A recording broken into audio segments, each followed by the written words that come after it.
Well, thank you for joining us, everybody. I'm Dave Chanatry from Ivory Tower, and if you're coming to the Manlius Informed, you may have to see Ivory Tower people. You've probably seen the show, and we have a number of our panelists here, and we obviously have a lot that we can talk about because there's been no shortage of very big events happening in our world. So I am joined today. I'm looking at my screen in the upper right-hand corner. I don't know if you have the same screen. Michael Tillotson. Mike is a professor of political science at SUNY Cortland and a former, I learned after he'd been on the show for probably a year or so, Mike, a former Marine officer. And also we have Jennifer Stromer-Galley. Jennifer is from Syracuse University, the Maxwell School, and is a professor. Actually, I have to ask you because I'm drawing a blank, Jenny, your official title. So I'm in the School of Information Studies and I am professor. Ah, okay. So I had you in the wrong school. But that's why you know so much about how the political advertising and who was putting information online and so on. So we can ask you about that.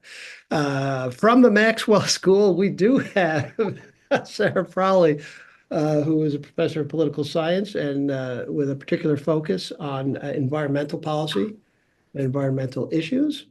And also Rick Fenner from Utica University, who is a professor of economics and also the interim. You're still interim, right? Yes, I am still interim till Dean May. School of Business and Justice Studies, and actually for a while, I guess you were my former boss, weren't you? I was, yeah.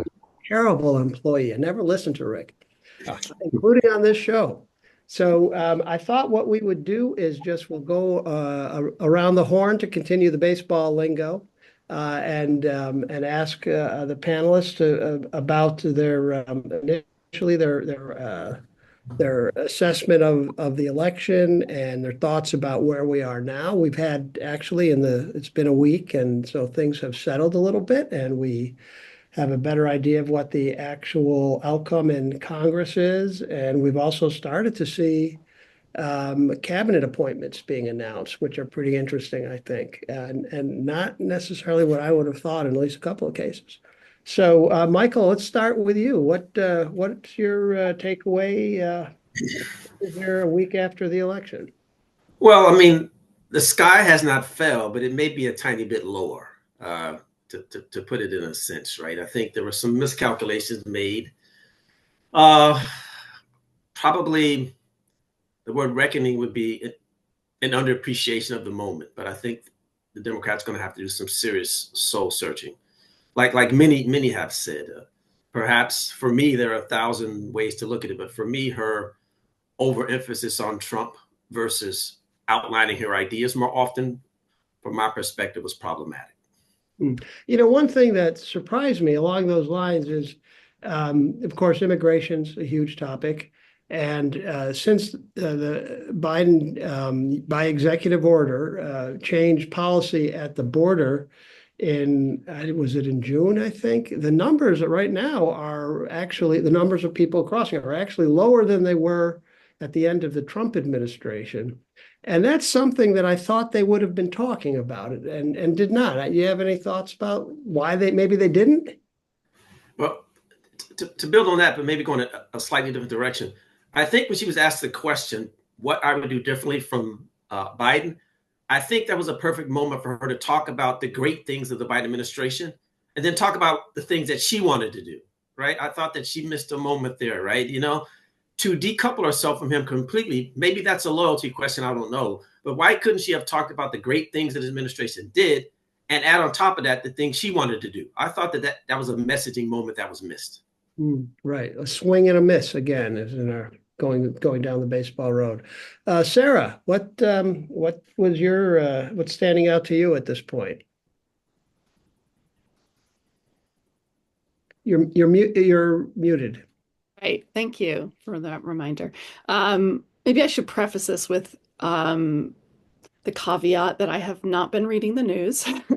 I have been turning off NPR for a week, just to try to process this without all the noise of the kind of Monday morning quarterbacking and the sort of quick takes, hot takes that a lot of people are issuing. That doesn't mean I'm wiser or have the answers to this at all. I think some of this is going to take a long time to figure out. In the last forum we were at last week, David, I'm going to say something similar, which is that the fundamentals were really created a really huge uphill battle for the Democratic nominee, no matter who that person was. So no matter how good of a campaign Harris ran, or how many missteps, if she had missteps, that maybe mattered at the margins. But the truth is that, incumbents are losing all across the globe. And this is partly because people are really sour on the economy, on inflation after the pandemic. And so I think that's a place to start, that is when 3/4 of the voters say that we're on the wrong track, 2/3 are unhappy with the economy, 75% say they're worse off now than they were, or that inflation has caused them a lot of hardship. That's a real, that's an uphill battle for any candidate.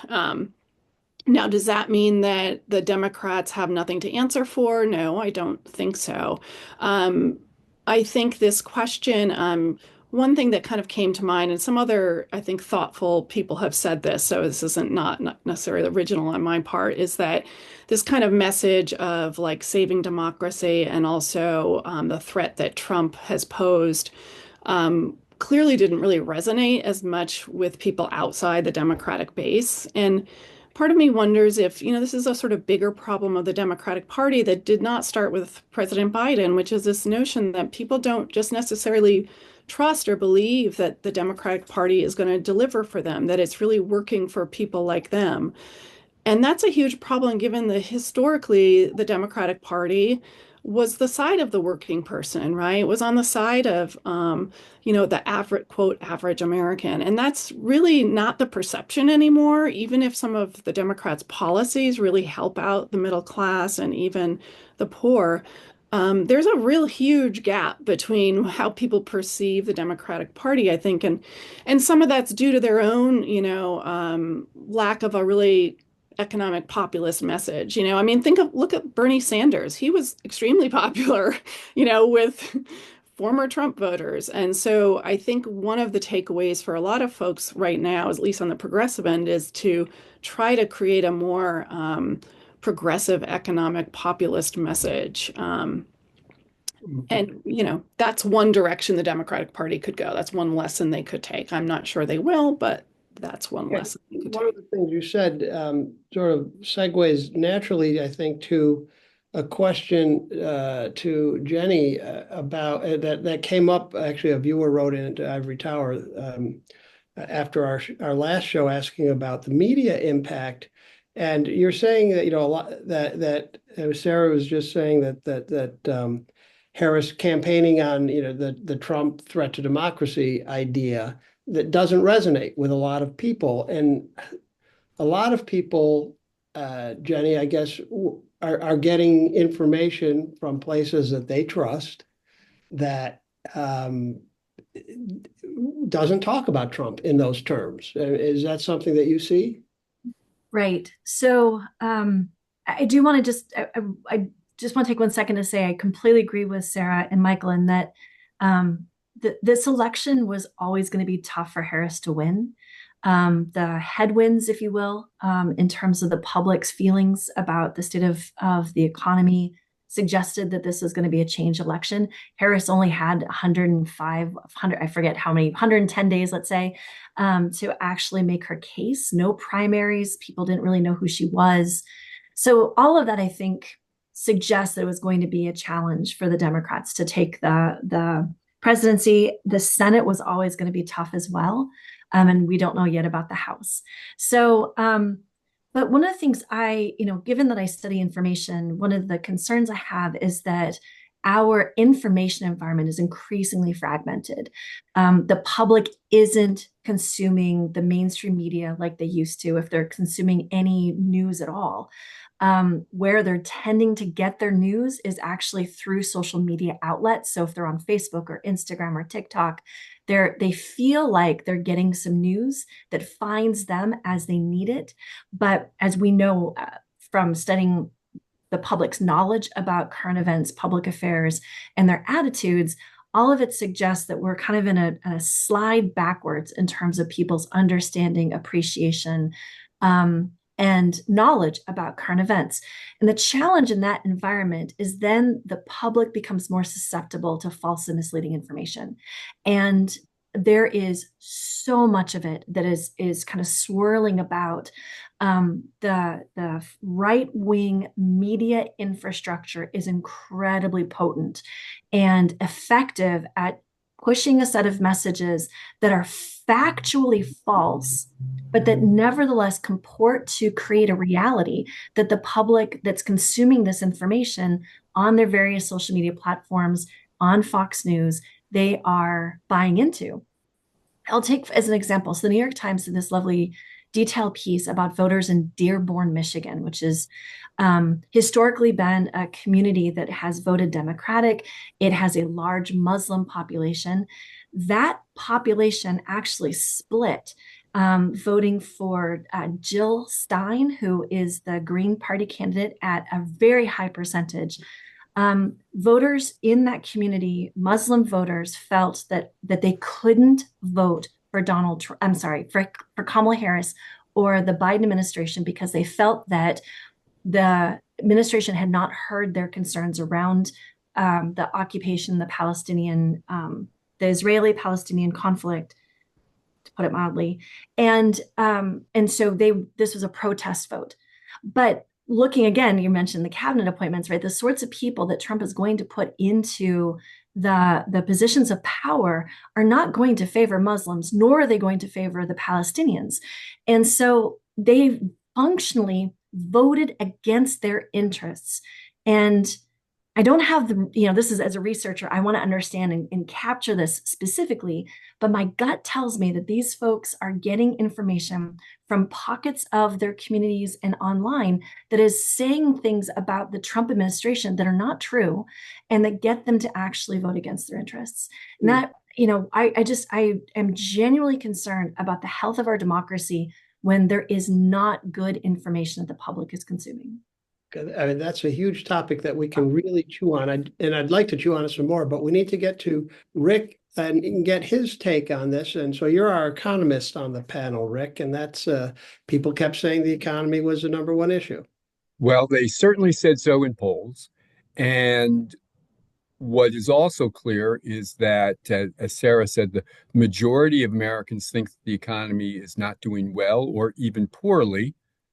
And those that felt strongly about it, the exit polls showed, voted overwhelmingly for Donald Trump. Now, the question is, why did they feel that?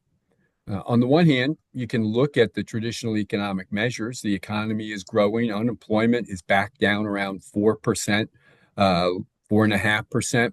And at least over the last year, inflation is only running about 2.5%, near what the Federal Reserve thinks is normal. So it can look like there's a disconnect between what the traditional economic numbers are telling us and how people feel. And I think part of that is understandable, given the fact that inflation, it can take a long time for people to forget about the fact that the grocery bill is significantly higher than it used to be, that right now housing is out of reach for millions of Americans, as not only the price of houses, but now also interest rates have been higher.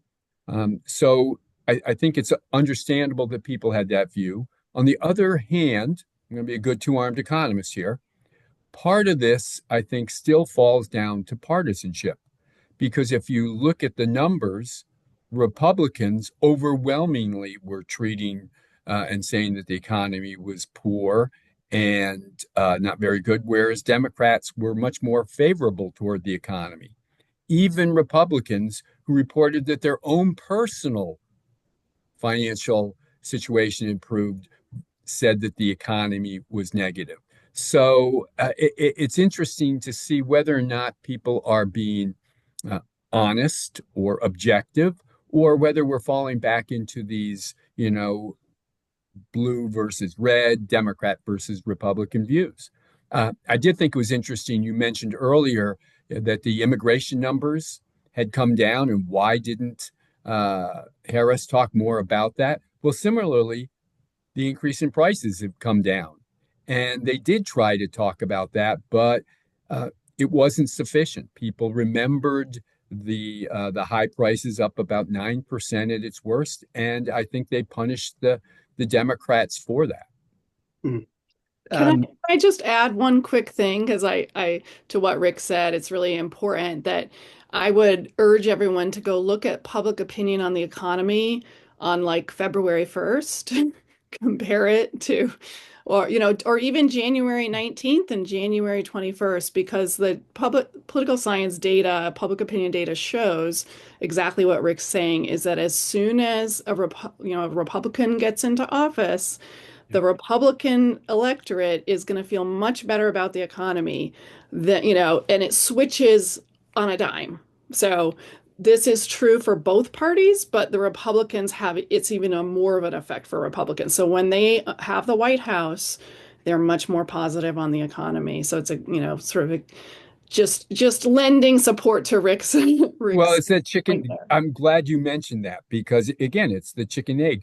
Does the economy affect how people vote, or are people's voting patterns affecting how they perceive the economy? So I'm glad you mentioned that. Yeah, and it's a little of both, obviously, but yeah. To tie a bow on that, I mean, how much are those opinions about the economy or immigration influenced by the media coverage that they're consuming from these other sources?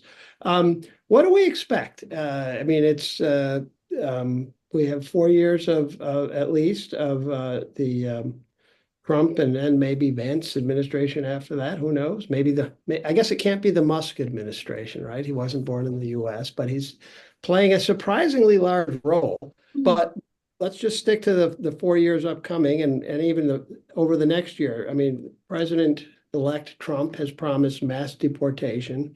He's promised protectionist trade policy, halting and rolling back environmental regulations, drilling more and more oil and natural gas, as well as Tax cuts for everyone. I'm sorry? Tax cuts for just about everyone. For everybody, right? And Schedule F. Which, firing being able to fire civil servants, or not all, but many civil servants at will. So, I mean, that's quite an aggressive agenda. What are our thoughts on what we expect? Anybody? Did we lose Michael? I think we lost Michael. I was just going to ask him. I don't see him up here. Anybody want to weigh in on that? What do we think is going to happen? I'll chime in on the economy. If Trump does everything that he said he wants to do, most economists believe, one, inflation will come roaring back. Two, federal deficits will be increasing even more than they have been, and that the Federal Reserve is going to be forced to raise interest rates. In fact, it's interesting that a number of Trump's advisors have already started trying to lower expectations about, some of the tax plans that he's made, because there's just no way the numbers don't add up. Even with Musk claiming that he's going to cut $2 trillion from federal spending, there's no way that can be done without hitting the military, Social Security, and Medicare, which Trump has said not only won't he do, but he's also promised to increase those programs. Well, I don't think anybody really expects that all those tax cuts that he's talking about for Social Security and tips but those are the small ones. He's promising lowering the corporate income tax rate significantly, right, as well as continuing the tax cuts that are set to expire. And these, according to experts, are going to add upwards of $6-7 trillion to the debt. Jenny, what do you think we might expect? Well, I'll talk a little bit about the Supreme Court. So we have two Supreme Court justices that are over 70. And so there is a good chance. These are two conservative justices, Alito and where the hell's his help. Clarence Thomas. Thomas, thank you. Yes. Yes. I know they're somewhere. So, they both might choose to retire now when there's a clear Republican administration to appoint replacement justices that share their ideological perspectives. That potentially means that we're looking at a Supreme Court that has been shaped by Trump, with 5 of the 9 justices being appointed by Donald Trump. Their impact could last until, the 2040s. And so, they're when you think about the judiciary and the lasting impact of the legal infrastructure, I think Trump has the opportunity to fundamentally shape how our justice system works going forward. And he's already called for the Democrats in this lame duck period not to confirm any more judges. And that wouldn't be Supreme Court, but that would be all of the lower courts, absolutely, the appeals courts, the district courts, absolutely. But they can still they don't need Republican votes to get those through, right? They can. No, they don't. They can still, so they don't have to follow during this session. They can continue to work through those appointments, and I expect they will. The filibuster on judges was ended at some point. I think the Obama administration, wasn't it? Yes, that's correct. Yeah, and so I don't see that returning anytime soon either. Still, to be seen what Trump does with regard to his the Attorney General. I think that's another very powerful position that Trump has the ability to shape.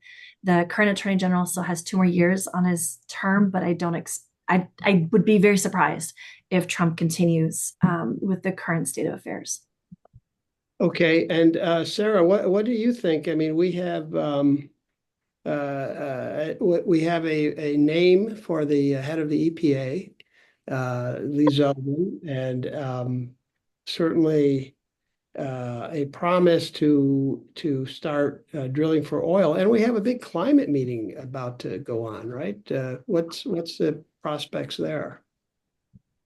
I mean, I'm not going to sugarcoat it. It's terrible. Like this is the Trump administration is absolutely terrible news for the environment. And I think he's gonna, it's not just him that really just doesn't care about the environment, I think, but it's the people around him and the big donors, frankly, and the big corporations that just see like lots of possibilities here, right? I mean, we heard about that meeting he had with large oil and gas executives where he basically was like, give me money and you can, it's a free for all. I'll give you whatever you want. Like, it's really going to be a feeding frenzy for industry, right? I mean, they respond to these cues, right? When there's a Democrat in the White House or in Congress, when there's an active environmental movement, corporations then start compromising. They want to have a seat at the table. They see that regulations are coming up or potential laws might be enacted around these things, and they start compromising, right? They start moving more towards the middle. They're not going to do that. They're going to go back to some of their wish lists, right? Of drilling for oil, of weakening pollution laws, clean air, clean water, Endangered Species Act, you name it. Every environmental law that we have on the books is going to be at risk here because corporations, big business, see an incredible opportunity for the next 4 years. One of the things is legislatively, but that's not even maybe going to be the most important because some of these laws are quite popular, right, with the public. We like We like saving endangered species. We like clean water, clean water. Even Trump had to give lip service to that, right? But there's so much they can do administratively, right? Behind the scenes, they can defund EPA. They're going to scuttle the global climate talks, Paris, agreement. He's going to get out of that again. That's going to fall apart. And some of this is going to be, as I've mentioned before, I think on Ivory Tower, some of this stuff is kind of invisible. It's in little rule changes through administrative law. It's how much do you enforce the Clean Water Act on the actual ground, right? What kind of signals are bureaucrats on the front lines going to be getting from these political appointees, of which there are going to be more of them? They're going to be like, hey, step back. You don't need to enforce that, that regulation so hard, right? And that worries me too, because when things are less visible and less traceable to government action and to a particular political party, people have a hard time understanding the consequences of these elections. And some of this will be visible, but some will not be so visible. But people are going to feel it, I think, in their everyday lives when, their air is not as clean, their water is not as clean, So I'm worried, I guess. I would say, bottom line, very worried. I often think that people take for granted that on environmental issues and clean water and clean air, because 50 years ago it wasn't so good, right? But young people don't know that, and when rules change, and it's easier to pollute a local waterway or something, that maybe people are going to be surprised that this is one of those things. And I guess those are those sort of invisible talk about. But the problem, Dave, that I see is usually people don't trace back something like that to the root causes. Yeah. Okay. I mean, we see that with so many people still, trying to say that there's no climate change. And so even though there are more hurricanes and more disasters, they're not able or willing to connect the dots. And especially, as Sarah said, in those cases where these are done in back rooms by changing a little bit of language in the law, even if people were looking, they're not going to be able to see the cause. So I think it's to think that, down the road, people are going to see, the error of their ways. I'm afraid that in many cases they're not. Okay. And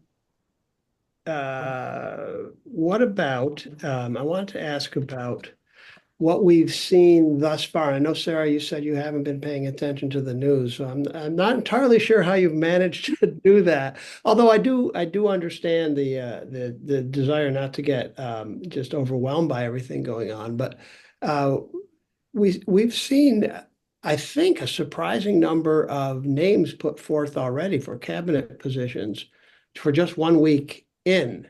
It seems to me if I got elected to the president, the first thing I'd do is go on vacation, but I guess they're not. So any comments and thoughts on what we've seen thus far? Anybody? Rick, have you been paying attention to that? You mentioned, this isn't cabinet, but you mentioned Musk, and that's the name that bothers me the most. The fact that he is being given so much access.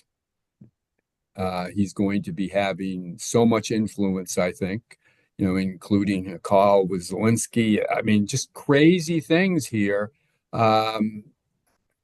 Get this feeling of two very rich, spoiled frat boys going out and just having their time at it. I think more so than any cabinet member, the name that worries me the most is Elon Musk. Yeah, I wonder whether Musk, how that's going to really play out. Musk is obviously a pretty brilliant guy. I mean, you can't deny his track record. Right. And Trump is, although he lost a lot of money on X. I mean, he's made a lot of money, but he's done a lot of really stupid things too. I just wonder whether he'll get tired of it. I mean, and now I'm purely speculating. I just don't know. I mean, maybe he'll just like the idea of that kind of power. but he is a hugely important figure right now. And he only recently came around to Trump. He Yeah. was Yeah. right. So he did only recently come around to Trump, but I think there's a couple of things about Musk. So one, he's not likely to take an official position in this administration. I think in the end he'll be an informal advisor, and he'll start to maybe fade from the public a little bit. But he'll still, it looks like, right, he'll be behind the scenes chatting with Trump and providing guidance and insight.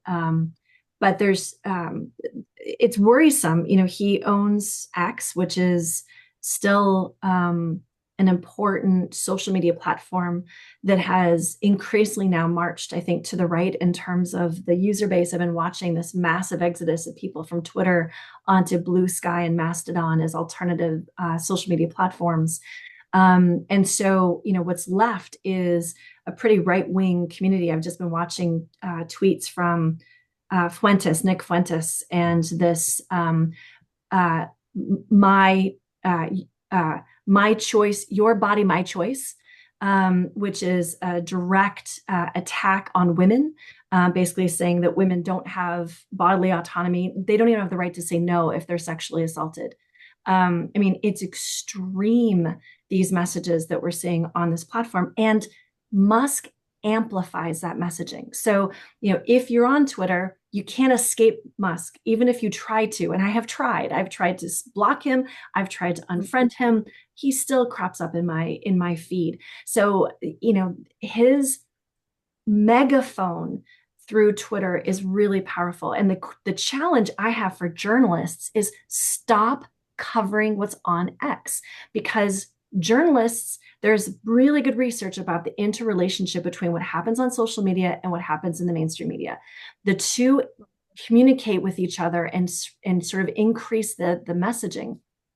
If journalists stop reporting on some of this, it would have less impact.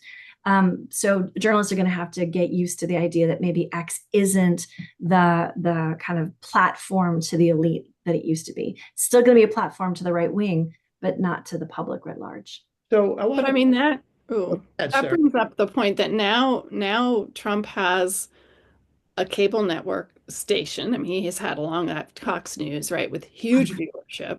Yep. And then now a social media platform with huge numbers of followers, right? So, because Truth Social was just kind of like, pretty small, potatoes.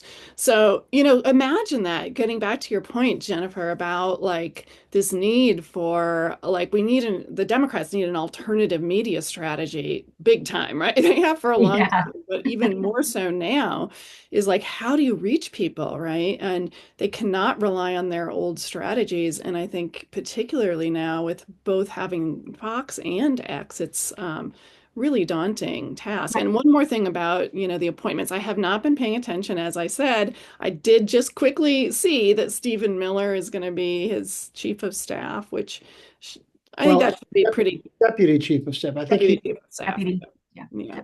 I think he's going to have a really large portfolio. And if anyone, I'm sure some of our viewers have heard of this man, but he has extreme views on a lot of issues, particularly immigration. So I think that is a pretty scary appointment.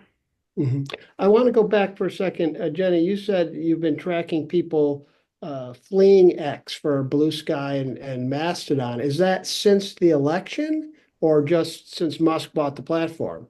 Well, so there was an initial slow trickle, I think, of people leaving X when Musk bought the platform, when he kind of opened up and reestablished some of the people who had their accounts banned before Musk bought the platform. So, for example, Donald Trump, as a case in point. So there was a bit of an exodus, but I'm seeing right now again, I don't have any concrete numbers, but I saw some people reporting percentages that actually Blue Sky may now have actually met the same number of users as X now has.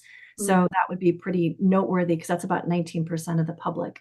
So that's we'll see, right? The numbers will start to come clear, but it does seem like there is a pretty aggressive exodus from X, as kind of vote with your feet, right? And I think there are a lot of Democrats who are disaffected and see that X is not a platform that's welcoming for them.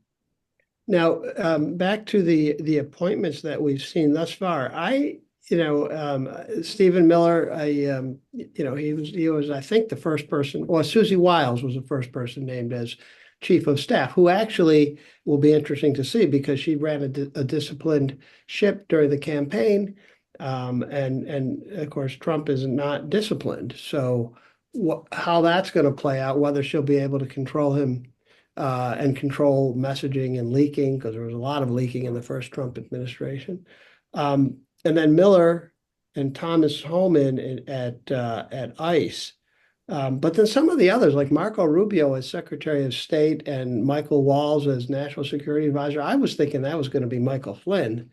And those guys are conservative. And of course, we expect conservatives in all of these positions, but they're not Stephen Miller, right? They're more within the mainstream. So doesn't that, maybe say, okay, he's going to try to govern in some sense and not just dictate? Does anybody I mean, I would love to hear what our audience has to say and what their questions are. But briefly, I'll say, like, no, I'm not reassured at all by that. I mean, look at Marco Rubio. He's just like, extremely devoted to Trump. And if he asserts himself at all, he knows he'll get sacked. I mean, I wouldn't be surprised if he doesn't stay in that position for very long, to be perfectly honest. So I'm not reassured. I don't know about my fellow panelists, but I think shaking your head no at the same moment. Yeah, I mean, anyone who gets in his way, who's not going to toe the line, who's not going to do what he wants to say, is going to be out of there so fast. And I would like to get to some questions. I haven't seen anything in the chat. Lauren, do you have questions from anybody? I don't know. Let's open it up. Does anybody have any questions? We'll start the video on our end again. Do you? This so-called immigration, She'll repeat the question for us. Yeah, we're having trouble with the video. I'm not sure why it's not going on, but a question to speak more about immigration and specifically ICE. Any more specifics, Sharon? well, I'm just very, very concerned because if he thinks that's not going to affect the economy, I mean, he says this whole cost anything. Not to be totally, I don't know what he's on. Yeah, concerns about Trump's assertion that mass deportations will not affect the economy. Oh, Okay, Rick. I'll start with that. First, I don't think he's going to be able to deport nearly as many people as he said. He couldn't build a stationary wall when he was president. To go and literally find and deport what he says millions of people isn't going to happen. Now, that doesn't mean just continually saying that and that's going to scare people. That's going to have a huge negative impact. To the extent that he does deport some and keep many others out of this country, that certainly is going to have a negative impact on many industries that rely heavily on immigrant labor. And so I said earlier, many economists look at the entirety of his economic proposals and they see prices going through the roof. They see inflation. So on the one hand, I hope that he isn't able to follow through on this. But if he does, I think there would be significant negative impacts on the U.S. economy. And Rick, what about right here in Central New York? We have dairy farms are very dependent upon immigrants, both legal and probably illegal. And absolutely.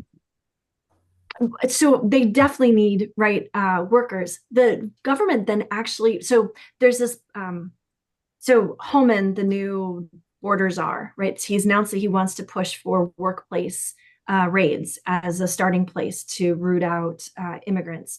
I mean, employers do need to follow the regulations and laws about hiring immigrants. I think that's actually really important. But we also, going back to immigration policy, need better policy and pathways for dairy farmers, for apple pickers and cherry pickers and tomato and crop pickers, because Americans generally, we don't do those jobs. Immigrants will do those jobs. There have to be pathways for immigrants to come and do those jobs. Otherwise, the crops will not be picked, the cows will not be milked. And there is this larger challenge that I think is still going to face Trump, that if we don't actually establish some better pathways for workers in the United States to take on some of these jobs, then yeah, it's going to seriously affect the economy. Dairy farmers here in this state are going to scream bloody murder about their ability to get their cows milk so that we can get our dairy products. So again, some of this is just scare tactics by Trump to get himself elected. But now the rubber meets the road. Can they actually legislate in an effective way? Now, And what's interesting is that this is going to have a big impact on a lot of red states. I don't think he's going to care quite as much about the impact on New York's economy, but Montana, many of the states in the West are so dependent upon immigrant labor that at some point he's going to face some opposition from fellow Republicans if he is too vigilant in dealing with the immigration problem.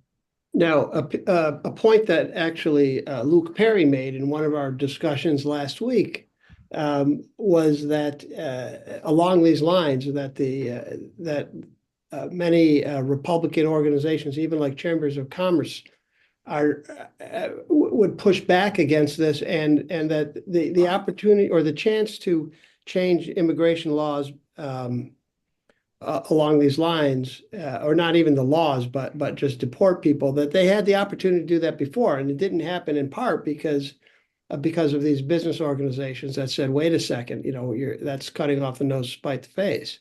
So we could see something along those lines again.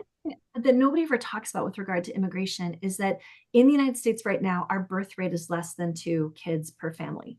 And that means with a lower birth rate, our economy slows. Immigration is actually how you grow the economy. It's bringing people in. This is why Canada, Australia have had these programs to bring in immigrants to help grow the economy. More people, more jobs, more commerce, more industry, right? Fewer people, things shrink. And do we really want to become Japan in terms of economic stagnation? Because that's what's at stake. Okay, now we have a comment in the chat that Trump had said that there will be incentives for Americans to take these kind of jobs that Americans don't generally want. And how do you think that might occur? And how will Americans be incentivized to go to work? What's the way we incentivize workers? We pay them more. So if you have to pay workers more to take these jobs, that's what's going to push up prices. Plus, I would say, look at the unemployment rate now at 4.4, 4.5%. Where are we going to get? And don't forget, we not only need more workers to replace the immigrant workers. Now, if we're going to put huge tariffs and we're not going to import, flat screen TVs and lots of other stuff so that we can pump up manufacturing, where are we going to get these millions of people to do these jobs? I think it's just a pipe dream. Okay, Lauren, any other questions from the room? Any other question? Okay. Let's like say if there's someone else. He's also not, of course, Trump doesn't care about the compassionate level, but people who have been married to somebody, let's say a woman marries a guy or what vice versa, and they've been together for 10 years or more. That was quoted in some paper. Do you mean a family where one is an immigrant and one is born domestically? One is not, and they're going to get rid of that person. Yeah, concerned about mixed status marriages is the question. What? Just summarizing your question about mixed status marriages and Trump's lack of compassion, as was the phrasing. Right. Well, so what's the question again? Just what can we expect for those couples? Is that right? What just happens to a family? What happens to a family? One of the adults the husband or the wife or whatever. Well, I mean, I think this is where it's interesting. And I think both Jennifer and Rick talked about this in terms of potential backlash by the business community if he does if he does do these raids, right, on businesses, right, there could potentially be a backlash. I think if he starts, breaking up families, that's another potential backlash, especially if it's very visible, if it gets a lot of coverage, if there's protests associated with this, right? That could actually be the check on these kinds of really draconian policies around immigrations, kind of like the Muslim ban was in his first term. I don't think people realize what he means necessarily by mass deportation. I think they think, I want border control, and we should deport the people that have, come over, the border illegally or whatever. Like, I'm not sure Americans have the stomach to watch families being torn apart in their communities that have been living there for decades sometimes. I hope we don't have the stomach for that, right? I So think Trump will try it. I hope the American people resist that. I think that gets to Sarah, that Thomas Homan, so the border czar. I think I said ICE earlier, that he was slated for ICE, but he's being called the border czar. Has in the past, he was the person who championed the family separation policy the first time around. And so somebody asked him about that, and is there a way to do this without separating families? And his response was, yeah, we keep them together, we deport them all. And when the children have been born here, then you get into an issue with the birthright citizenship, and can you deport a citizen, and that, boy, that's a whole nother, as they say, another can of worms. Rick, you're nodding there. Yeah, it could get very ugly if they try to carry through on all of their extreme plans. I think one of the saving graces is there were a lot of ugly plans that he didn't follow through on the first time, but we know he was surrounded by very different types of people than he's going to be surrounded by this time. And so, not only just domestic policy, but also foreign policy. So I don't think anybody really knows how far he's going to go this time. And we have another question in the chat. Do you think that I should mean that there will be a work requirement for people on Medicaid? Well, I mean, I think that was in their response to, like, where do you get all these workers? That's not going to be enough to make up for the immigrant workers. But I assume that they will try to put additional work requirements on all kinds of government benefits, food stamps, Medicaid, because that's been a long-standing Republican policy, right? And it goes back to kind of these deep-seated ideas about who's deserving and who's undeserving, and stereotypes about people who are on government programs, that they're lazy and you have to incentivize them to work. And so I would expect those regardless. I don't think it's going to be it's not really an economic policy. It's a punishment kind of thing, right? Trying to send a message about who's deserving and who's undeserving. Okay, Lauren, any other questions from the group? Yeah, we have one more question in the audience. Go ahead. Switch topic to education. Okay. Does anyone on the panel have knowledge and expertise to let us know how far-reaching a president's idea about making changes to a national education program? He's saying day one changes will be made, but even in 4 years, can a president really make huge changes to the national education plan? Did you guys get that? Yep. Anybody want to take a shot? Jenny? I'll just jump in and say that largely education is overseen and funded at the state level.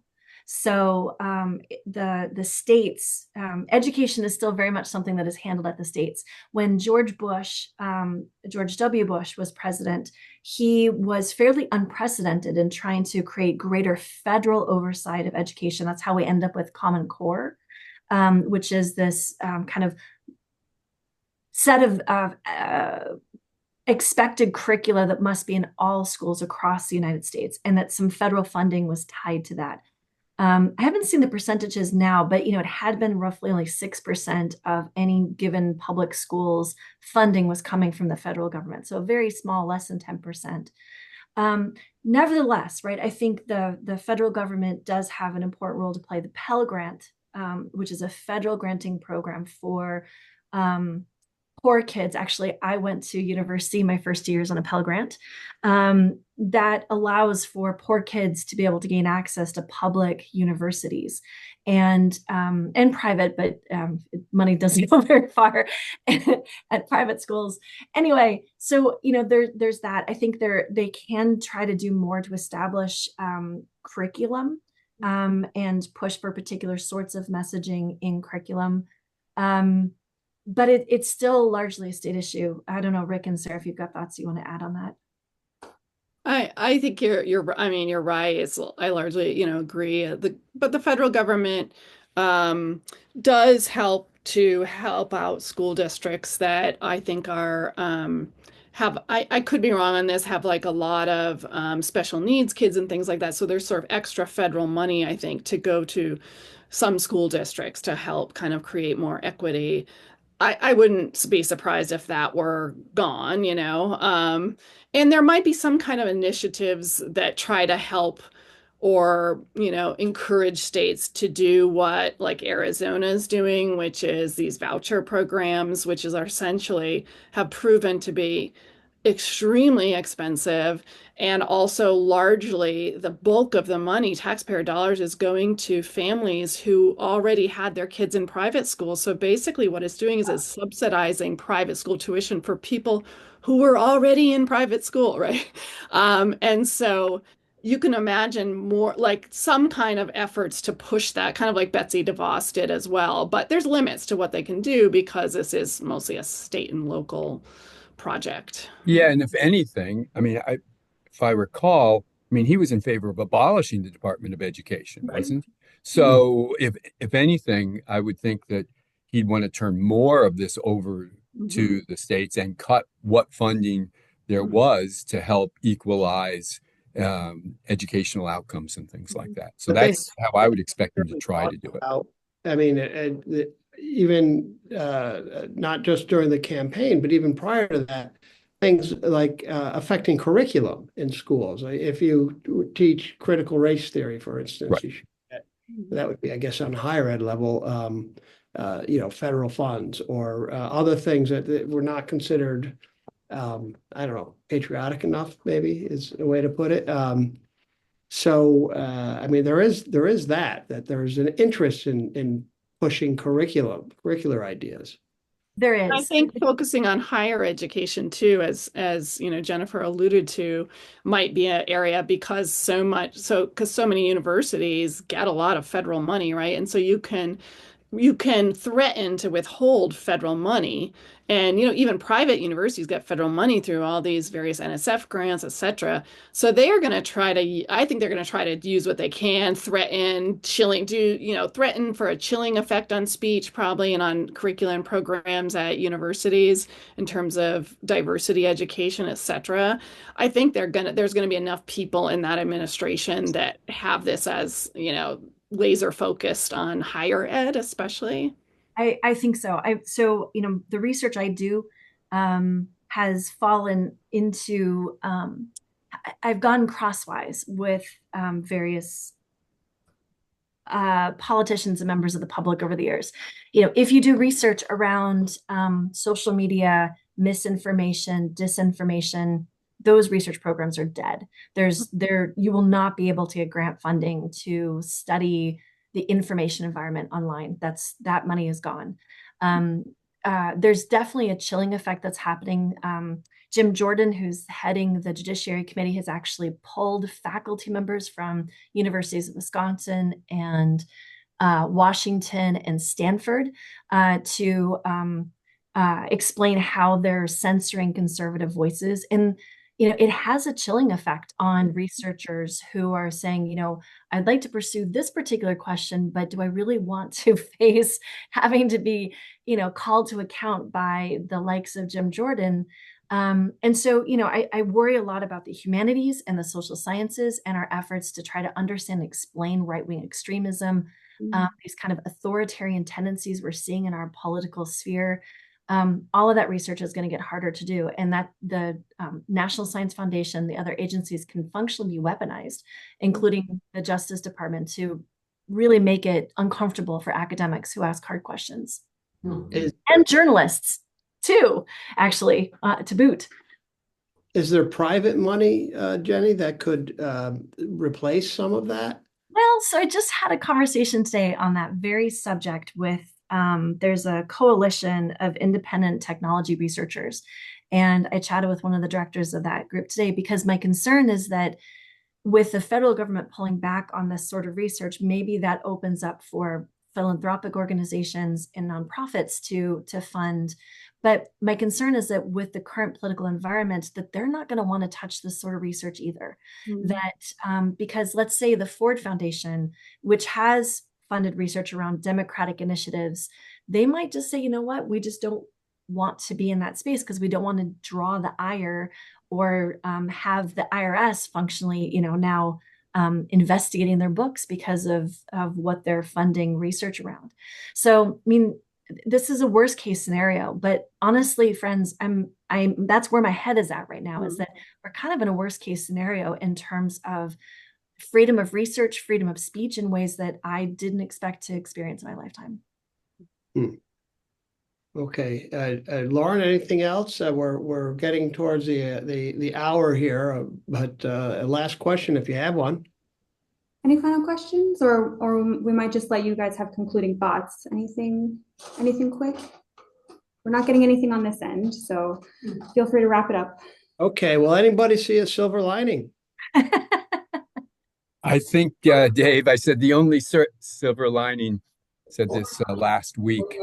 My greatest fear about democracy, we kind of dodged a bullet, because it wasn't Trump winning. What was going to happen if Trump lost, and he tried to pull every lever in order to overthrow the election of Harris.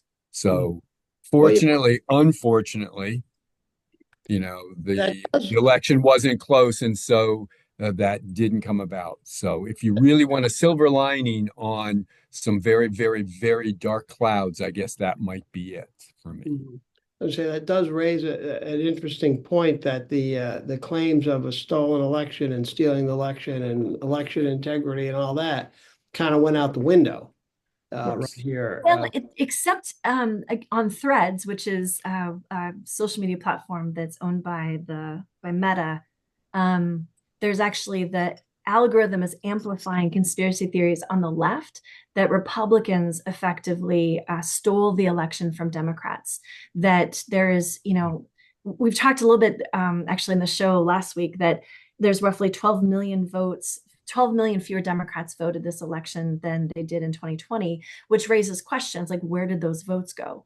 And Republicans are saying, well, that's evidence that there was clearly fraud and there were more votes than there should have been in 2020. But Democrats are now making the opposite argument, that actually this is evidence of voter suppression. There should be all of these votes and they didn't show up. So that's evidence of tampering. But boy, that's an incredible conspiracy theory, with how many thousands of people had to have been involved for 12 million votes to disappear across the United States. Spectacular. Yeah. Well, the conspiracy theories on stolen elections never quite added up if you started to think about it for more than a couple of minutes. Any last thoughts? Sarah, we'll go to you since you didn't get a chance there. Any concluding thoughts before we say goodbye? Maybe our political science classes might be very popular for the next 4 years as people,